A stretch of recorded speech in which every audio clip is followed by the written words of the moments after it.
back in grade school, were you a good speller? Either one of you?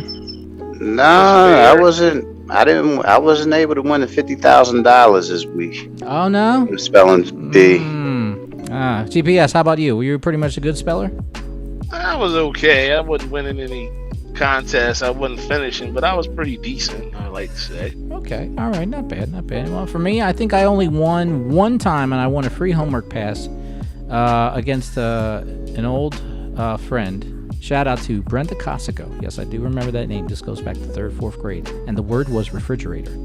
Either way, I won a homework pass, and that didn't last too long. So, there is a new spelling bee champion. And she is also a speed reader and a math whiz who holds 3 world records. So, let's get right into this. Her name is Zaila Avant-garde, who is a 14-year-old from Harvey, Louisiana. GPS, where's Harvey at? It's in the woods, I can tell you that. Man, you slipping, man. We calling you GPS. You got to stick with that moniker. Oh, dude, I haven't been down that way in so long. Well, either way. I want to say it's off of 55, but... Okay, fair enough. Fair enough. Well, either way, Miss Avant-garde, a 14-year-old from Harvey, Louisiana, made history this week when she became the first African-American winner and the second black champion in the Scripps National Spelling Bee 96-year history. But that may not even be the most interesting thing about the team. Zaila, who dipped her toe into competitive spelling just 2 years ago, knows how to speed read and discovered that she could divide 5-digit numbers by 2-digit numbers in her head. She basically is a brainiac, but she's also a baller. She's a talented basketball player that has set 3 Guinness World Records. One for the most basketballs dribbled simultaneously, 6 basketballs for 30 seconds.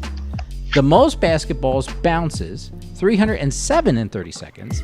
And the most bounce juggles in 1 minute, 255 using 4 basketballs. And aside from all these accomplishments, she just hopes that her historic win this week inspires others.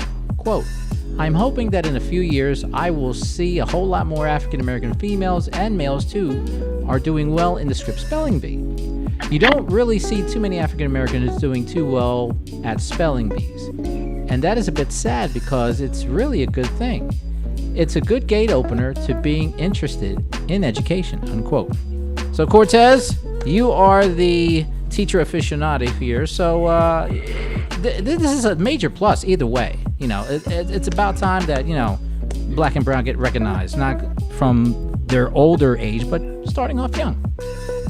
Yeah, it's good to see this, man, because usually we need to see more images like this, man, and the media selects the stories that they want you to hear. Mm-hmm. This story, if they would not have mentioned this story, man, I think the country would have been in an uproar because this is something positive, man. Oh, yeah. This is something young America, you know, brown, white, Asian, or whatever needs to see, man, that this young lady has done so much at such a young age. And the thing about it, she's so young, it makes me wonder, okay, what else are you going to do in the next couple of years? Because you're doing some major stuff right now. Exactly. I seen the bio. She wanted to play in the WNBA and all that stuff, man. Mm-hmm. She's going places, man. I hope that they will focus in on more stories like this as time goes on instead of focusing so much on the negative. Mm-hmm. Focus a lot of positivity out here in the world. Mm-hmm, definitely. And GPS, to piggyback on that, seeing both of you are fathers, 2 kids, obviously. What is this significance towards your young ones, to their generation? You see somebody getting acknowledgement for other than throwing the ball around. Because typically that's what black and brown people get all the accolades for. But when it comes to smarts, when it comes to using the brain, not to say you're not using your brain doing the athletics, but when it comes to using the brain concerning academics, you haven't seen any of this almost since your friend of mine, Mr. Bill Cosby, with Cosby Show and A Different World. Okay. So, you know, this just warms the heart. It really does. Absolutely. And all these kids is running around Philadelphia shooting up and tearing up. Hey, go find a book. Learn how to spell some goddamn words. Wasn't there a hip hop song back in the day said, read a book, read a book, read a motherfucking book, right? Fucking book. Yes, it was. I recall. Mm-hmm. It's just, I know I'm tired of looking at the negative, man. Yeah.